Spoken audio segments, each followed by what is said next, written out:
Hello everyone.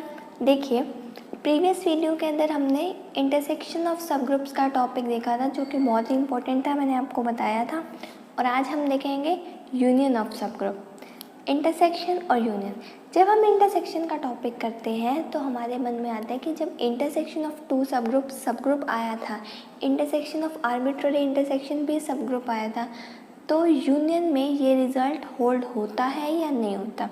तो सबसे पहले आज हम देखेंगे कि यूनियन ऑफ टू सब ग्रुप एक सब ग्रुप होता है या नहीं होता। देखिए, मैथमेटिक्स में अगर आप किसी भी चीज़ को प्रूव करते हैं या आपको किसी भी चीज़ को ट्रू दिखाना है तो आपको उसका पूरा प्रूफ चाहिए होता है। लेकिन अगर आपको किसी भी चीज़ को फॉल्स दिखाना है और आपको ये कहना है कि ये प्रॉपर्टी होल्ड नहीं होती, तो आप सिर्फ एक एग्जाम्पल दे सकते हैं उसे दिखाने के लिए।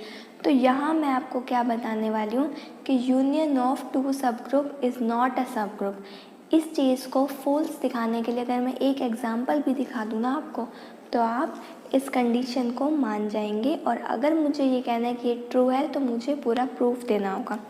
तो सबसे पहले मैं एक एग्जांपल देती हूँ जिसमें आपको ये पता लगेगा कि यूनियन ऑफ टू सब ग्रुप इज़ नॉट अ सब ग्रुप। हमेशा नहीं होता, कुछ कंडीशंस में होता है। पहले हम देखते हैं कि हमेशा होता है या नहीं, उसके बाद हम कंडीशन देखेंगे। अगर किस प्रॉपर्टी को या किस कंडीशन को सेटिस्फाई करने के बाद हमारे पास यूनियन ऑफ टू सब ग्रुप एक सब ग्रुप बन जाता है। ठीक है, तो सबसे पहले मैं यहाँ पे क्या ले रही हूँ, जी मैंने क्या लिया आपके पास, additive group of integers.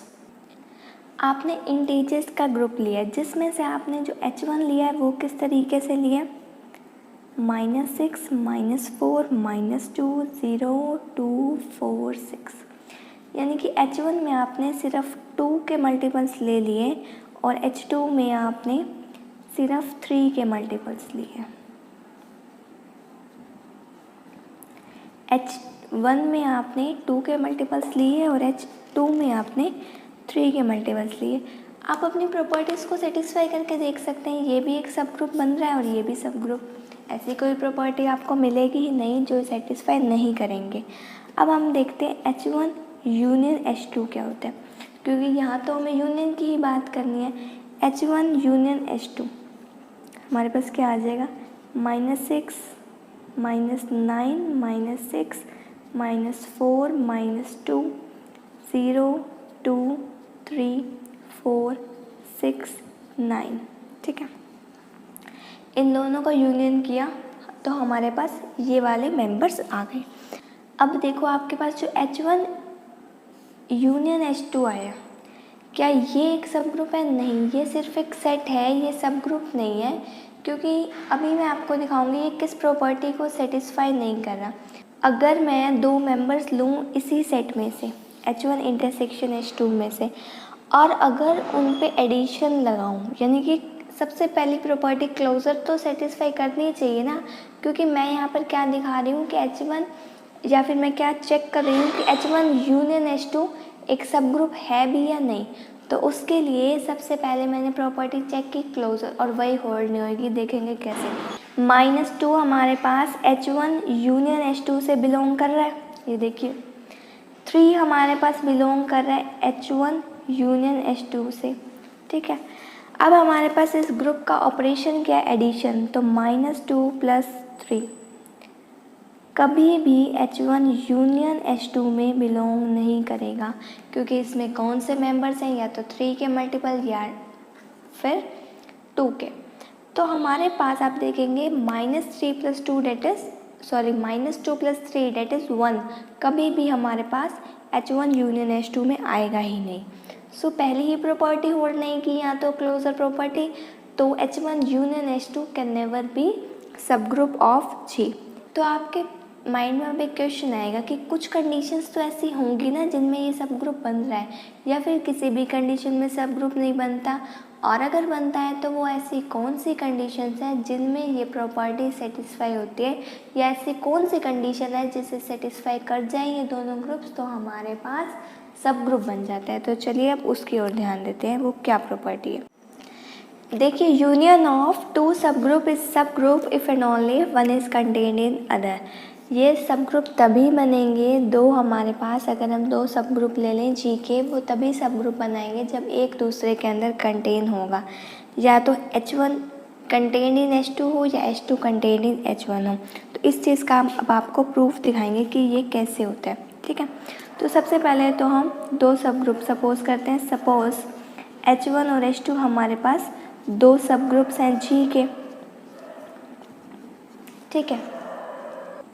Such that या तो H1 कंटेन्ड हो H2 में या फिर H2 कंटेन्ड हो H1 में।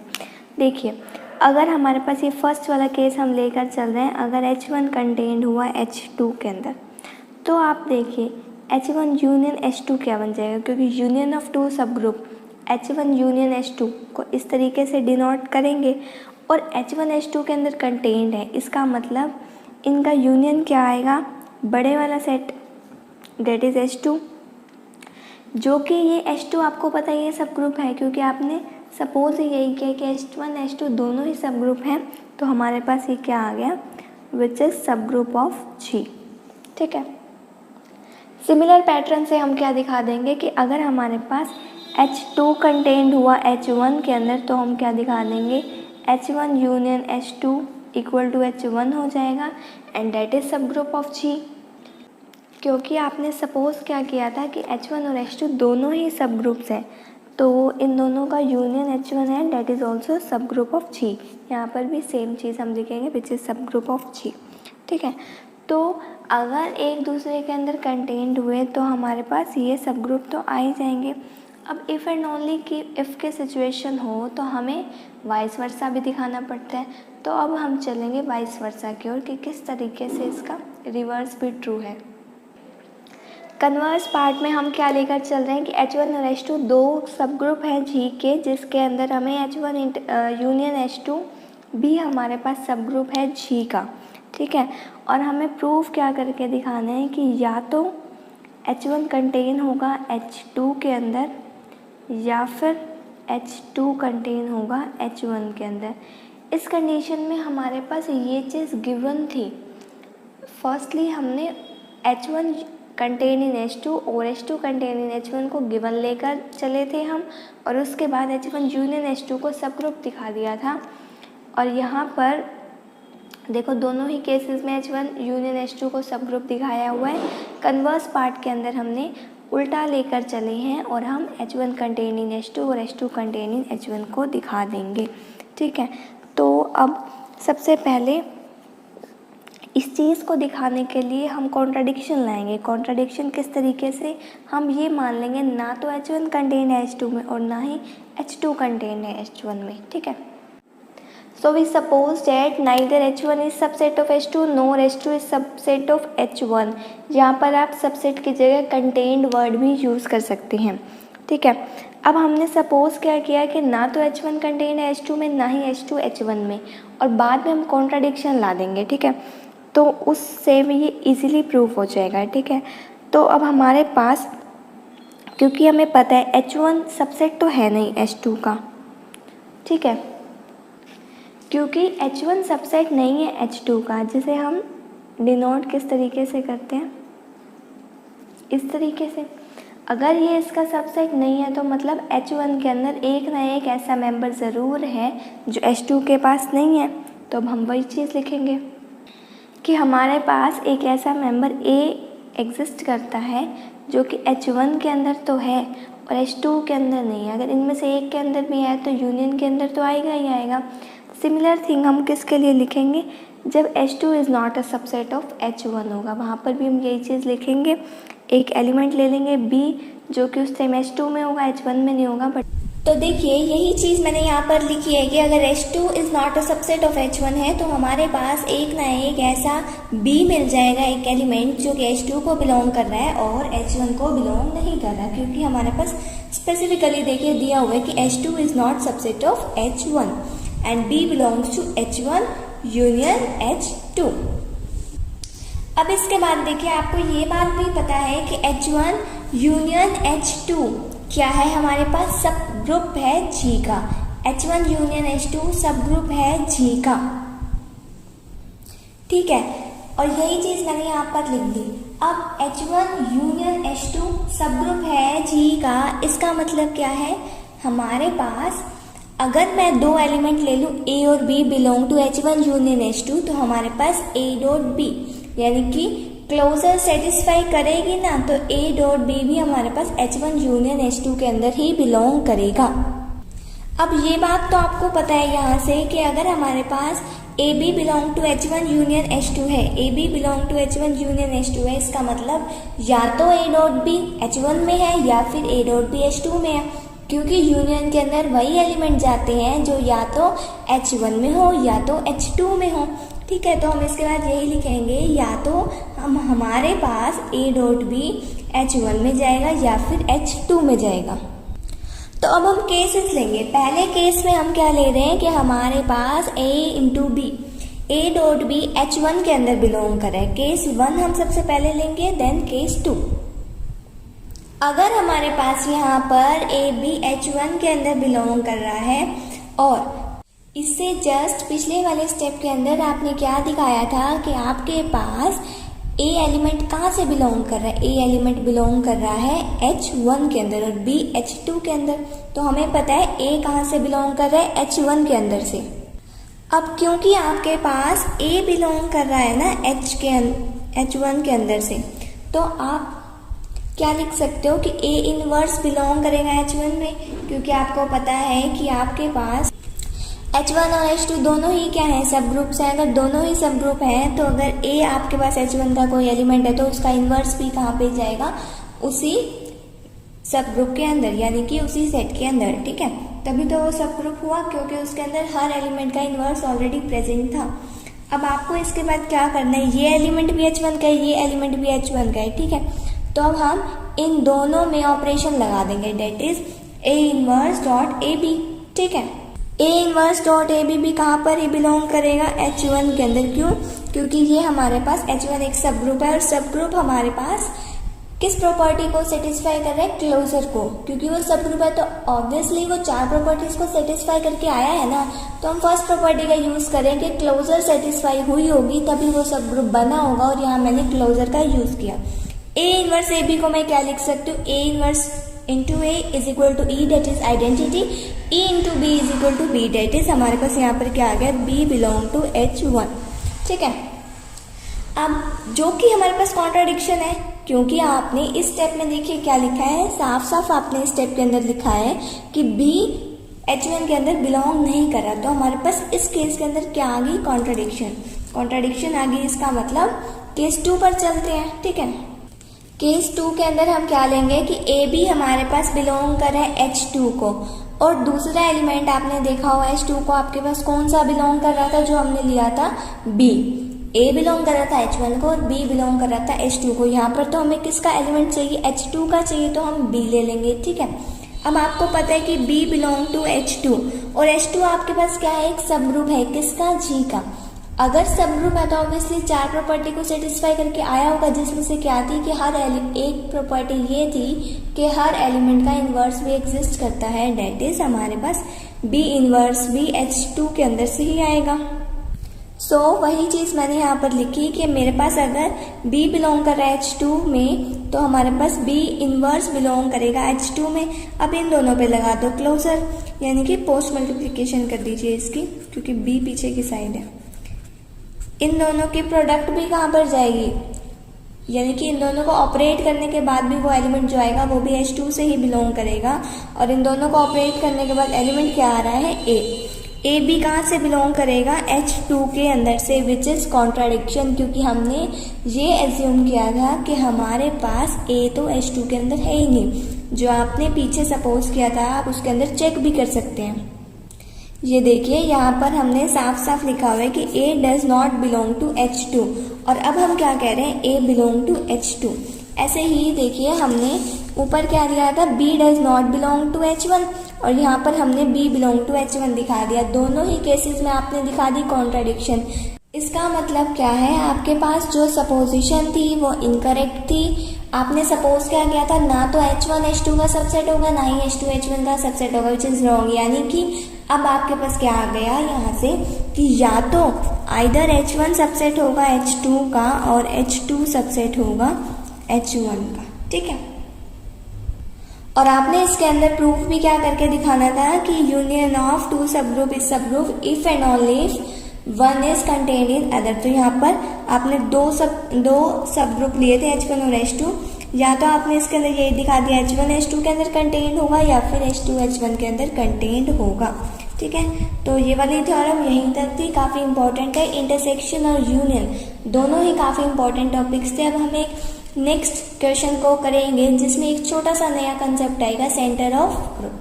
देखिए, सेंटर को समझना भी बहुत ज़रूरी है, कई बार एग्जाम के अंदर क्वेश्चन आ जाता है। तो छोटा सा ही क्वेश्चन है नेक्स्ट, उसको बहुत ही ध्यान से समझिएगा, उसकी स्टेटमेंट क्या बोल रही है। तो चलिए नेक्स्ट क्वेश्चन पे चलते हैं। अब देखिए, नेक्स्ट एग्जाम्पल की स्टेटमेंट को पढ़ते हुए ही हम सेंटर का मतलब समझ लेंगे। सेंटर कोई बहुत ही वास्ट टॉपिक नहीं है, छोटा सा ही टॉपिक है, आप इजीली समझ जाएंगे। तो चलिए एक बार इस एग्जाम्पल की स्टेटमेंट पढ़ते हैं। Let G be a group with binary operation denoted as multiplication the set H such that, देखो इस सेट H के अंदर मेंबर्स किस टाइप के हैं, small h belong to G such that HX is equal to XH, ठीक है। ये कॉम्यूटेटिव प्रॉपर्टी को शो कर रहा है, यानी कि इसके अंदर वो मेंबर्स आएंगे जिनके साथ अगर हम H को ऑपरेट कर, देखिए इसके अंदर वो मेंबर्स आएंगे जिन मेंबर्स को ग्रुप के किसी भी एलिमेंट को के साथ ऑपरेट करा दो तो वो कॉम्यूटेटिव प्रॉपर्टी को सेटिस्फाई करेंगे, ठीक है। इस ग्रुप के अंदर, इस सेट के अंदर, H सेट के अंदर ग्रुप के वो मेंबर्स आएंगे जिनको अगर आप उसी ग्रुप के किसी भी एलिमेंट के साथ ऑपरेट करा दें तो वो कॉम्यूटेटिव प्रॉपर्टी को सेटिस्फाई करें। बस यही मीनिंग था सेंटर ऑफ ग्रुप का, कि ऐसे ग्रुप के elements small h belong to G, ऐसे ग्रुप के एलिमेंट जो ग्रुप के बाकी हर मेंबर के साथ, यहाँ पे x कोई आर्बिट्ररी है, x क्या है, कोई भी एलिमेंट G का, ऐसे मेंबर्स ग्रुप के जो ग्रुप के बाकी हर मेंबर के साथ और खुद के साथ भी क्या सेटिस्फाई करें, कॉम्यूटेटिव प्रॉपर्टी को, ठीक है।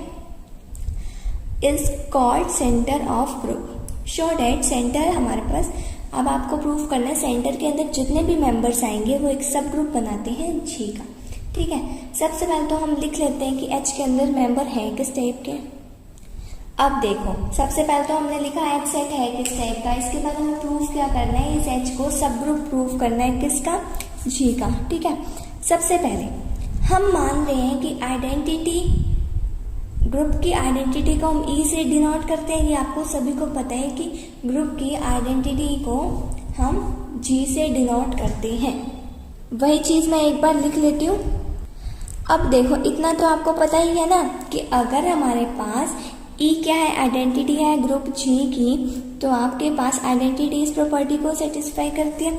इस चीज़ को अगर हम एक बार के लिए भूल भी जाएं, ठीक है, तो EX इक्वल टू XE, यानी कि ये देखिए सेम प्रॉपर्टी है, EX is equal to XE, इस टाइप की सेम प्रॉपर्टी है। यानी कि एक मेंबर आपको, पहला मेंबर आपको ऐसा मिल गया जो H के अंदर जा रहा है, क्योंकि मैंने आपको बताया था कैपिटल H के अंदर वो स्मॉल h जाएंगे जो ग्रुप के हर मेंबर के साथ कॉम्यूटेटिव प्रॉपर्टी सेटिस्फाई करते हो। और ऐसा एक मेंबर तो हमें मिल गया, आइडेंटिटी, इसका मतलब नॉन, इसका मतलब H जो है एम्प्टी तो नहीं है, यानी कि नॉन एम्प्टी है, ठीक है। तो एक मेंबर जो आपके पास आया वो क्या आया, E belong to H, that is H is not equal to 5। Non empty का श्योरिटी तो आपको यहाँ से मिल गई। अब नॉन एम्प्टी है तो इसका मतलब कुछ तो मेंबर्स हैं, तो दो मेंबर्स हमने खुद से सपोज कर लिए, एक तो H1 है उसके अंदर और एक H2 है। स्मॉल h1 h2 से हम मेंबर्स को डिनोट करते हैं किसी भी सेट के। अब यहाँ पर मेंबर्स H टाइप के थे तो हम H1 H2 ले रहे हैं, अगर X टाइप के होते तो हम X1 X2 भी ले सकते थे, ठीक है।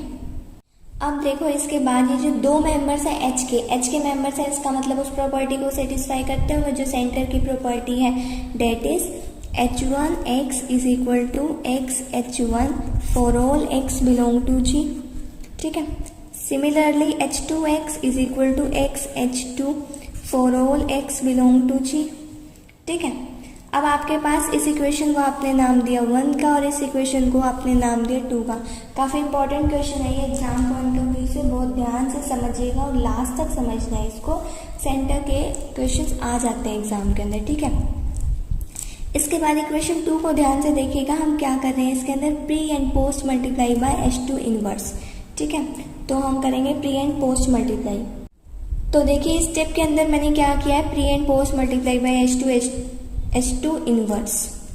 ठीक है, अब देखिए ये बन जाएगा आइडेंटिटी, यहाँ से हमारे पास ये भी बन जाएगा आइडेंटिटी। आपके पास बचा क्या, यहाँ से आपके पास बच जाएगा x H2 inverse is equal to H2 inverse x। अब ये भी क्या है, एक तरीके से आप यहाँ से अगर ध्यान से देखिए आपको क्या दिख रहा होगा कि ये भी क्या है, सेंटर की प्रॉपर्टी, सेंटर का एलिमेंट ही तो हुआ ना H2 इनवर्स भी, क्योंकि ये सेंटर की प्रॉपर्टी को सेटिस्फाई कर रहा है। इसका मतलब आपके पास H2 इनवर्स भी कहाँ का मेंबर आ गया, H का।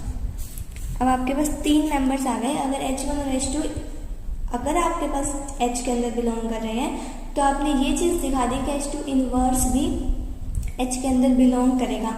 हम इसको यहाँ 3 मेंबर्स नहीं बोल सकते क्योंकि कोई स्पेसिफिक वैल्यू नहीं है इनकी, ये आर्बिट्ररी मेंबर्स हैं। ठीक है, अब आपके पास आपको पता है कि आपको H को सब ग्रुप दिखाना है।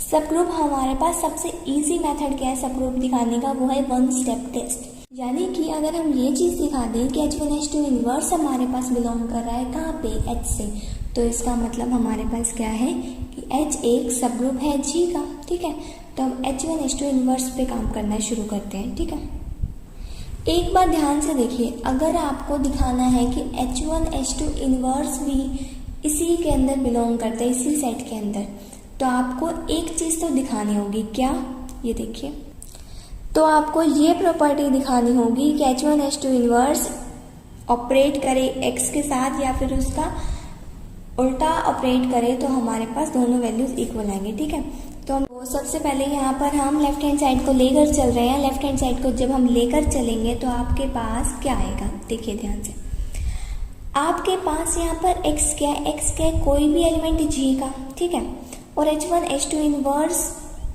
को ऑपरेट किया आपने x के साथ, मैंने यहाँ की LHS से तो लिखी है ना। अब आपके पास ध्यान से देखिएगा, H2 इनवर्स x को क्या लिख सकते हैं, x इंटू H2 इनवर्स। ठीक है, वही वैल्यू मैंने एज इट इज यहाँ पर पुट कर दी। अब देखिए इसको मैं सॉल्व करके एक बार लिख देती हूँ। अब दोबारा से हम लगाएंगे रिजल्ट। रिजल्ट लगाने पे देखिए यहाँ पर ये वाला रिजल्ट, H1x को आप क्या लिख सकते हैं, x H1 भी। ठीक है, तो यहाँ पर x H1x को हम रिप्लेस कर रहे हैं x H1 से। ठीक है, तो अब यहाँ पर आप देखिए आपने क्या दिखा दिया, H1 H2 inverse dot x is equal to x H1 H2 inverse. ठीक है, और इस टाइप के एलिमेंट्स कहाँ पे जाते हैं, इस टाइप के एलिमेंट्स जाते हैं कैपिटल H के अंदर। यहाँ से हम क्या कह सकते हैं, so H1 H2 inverse belong to H। आपके पास 2 एलिमेंट आपने लिए थे, कौन कौन से, H1 और H2 बिलोंग टू H, जो कि दोनों H1 और H2 क्या थे, आर्बिट्ररी एलिमेंट। यानी कि जब आपने लिए क्या थे, H1 H2 belong to H, आपने दिखा क्या दिया था, H1 H2 inverse belong to H। ठीक है, H1 H2 आपने 2 एलिमेंट्स लिए थे H के अंदर से, और आपने यहाँ पर दिखा क्या दिया है कि H1 H2 inverse belong to H। So by 1 step test आप क्या कह सकते हैं, H क्या है, सब ग्रुप ऑफ G का। आपने मेरी प्रीवियस वीडियोस देखी हो तो उसमें मैंने आपको अच्छे से 1 स्टेप टेस्ट का अच्छे से क्लियर कर रखा है। अगर आपने वो वीडियो अभी तक नहीं देखी तो प्लीज़ आप उसे देख लीजिए, अदरवाइज आपको 1 स्टेप टेस्ट क्लियर नहीं होगा। बाकी इस वीडियो के अंदर आपको कोई भी डाउट मिले तो you can ask me in comment section. Thank you so much for watching my videos and giving me a lot of support. Have a nice day.